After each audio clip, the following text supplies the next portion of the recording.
Hello दोस्तों, भक्ति सागर story में आपका स्वागत है। आज हम सुनाएंगे भगवान श्री कृष्ण की जन्म कथा। तो चलिए शुरू करते हैं।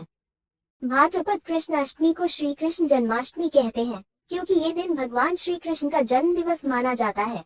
इसी तिथि की घनघोर अंधेरी आधी रात को रोहिणी नक्षत्र में मथुरा के कारागार में वसुदेव की पत्नी देवकी के गर्भ से भगवान श्री कृष्ण ने जन्म लिया था। ये तिथि उसी शुभ घड़ी की याद दिलाती है और सारे देश में बड़ी धूमधाम से मनाई जाती है। जन्माष्टमी के दिन भगवान श्री कृष्ण की जन्म संबंधी कथा भी सुनते सुनाते हैं, जो इस प्रकार है। द्वापर युग में भोजवंशी राजा उग्रसेन मथुरा में राज्य करता था।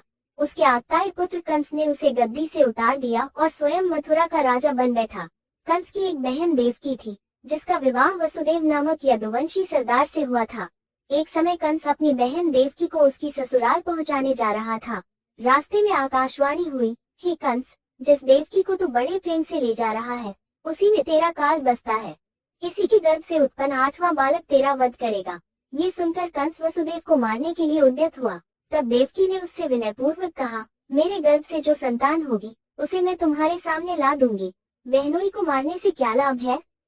कंस ने देवकी की बात मान ली और मथुरा वापस चला आया। उसने वसुदेव और देवकी को कारागृह में डाल दिया। वसुदेव देवकी के एक एक करके 7 बच्चे हुए और 7 को जन्म लेते ही कंस ने मार डाला। अब 8वां बच्चा होने वाला था। कारागार में उन पर कड़े पहरे बैठा दिए गए।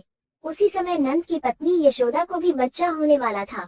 उन्होंने वसुदेव देवकी के दुखी जीवन को देख 8वें बच्चे की रक्षा का उपाय रचा। जिस समय वसुदेव देवकी को पुत्र पैदा हुआ, उसी समय संयोग से यशोदा के गर्भ से एक कन्या का जन्म हुआ, जो और कुछ नहीं सिर्फ माया थी।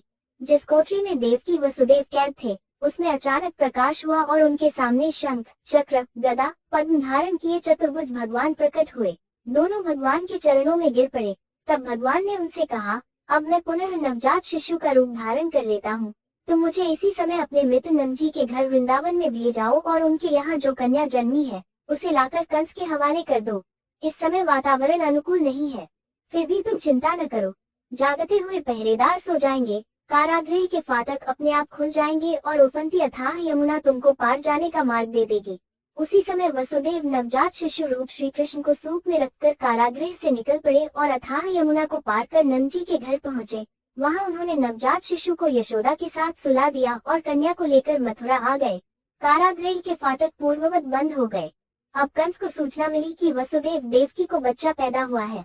उसने बंदीगृह में जाकर देवकी के हाथ से नवजात कन्या को छीनकर पृथ्वी पर पटक देना चाहा, परंतु वो कन्या आकाश में उड़ गई और वहां से कहा, अरे मूर्ख, मुझे मारने से क्या होगा? तुझे मारने वाला तो वृंदावन में जा पहुंचा है। वही तुझे तेरे पापों का दंड देगा। ये है कृष्ण जन्म की कथा। कहानी पसंद आएगी तो लाइक और चैनल को सब्सक्राइब जरूर करें।